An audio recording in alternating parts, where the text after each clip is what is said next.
Now our closer look, a shocking lawsuit against the NFL. Former players alleging a stunning deception by the league, team doctors prescribing powerful painkillers without disclosing the consequences, all to keep injured players out on the field.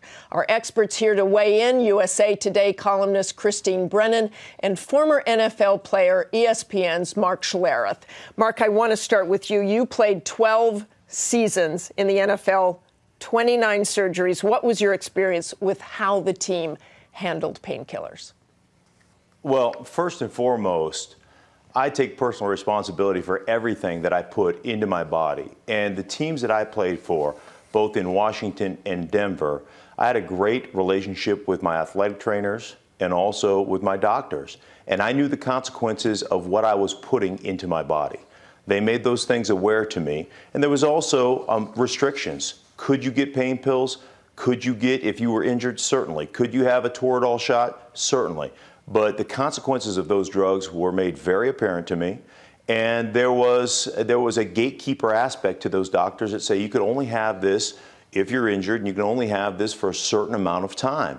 And so we're going to limit your access to those things. So I will tell you this. From a player's standpoint, I've never been around a player that didn't put more pressure on himself to play injured than the team did. And certainly there's a ton of pressure because... Mark, that's certainly the culture of the team, and players do know the risk, but you yourself have seen examples. You talk about the vicious hit that Matt Schaub of the Houston Texans took.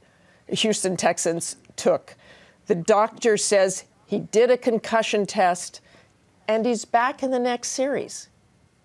You've seen this again and again, this kind of thing.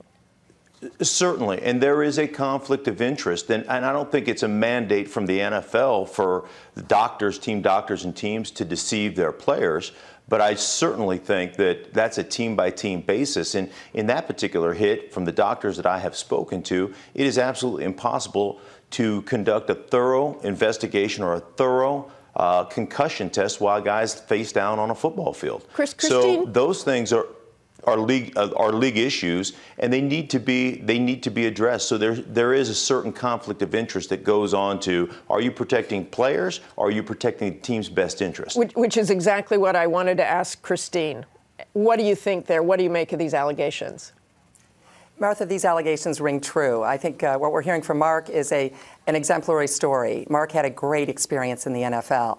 Obviously, what we're hearing from the plaintiffs is that they did not.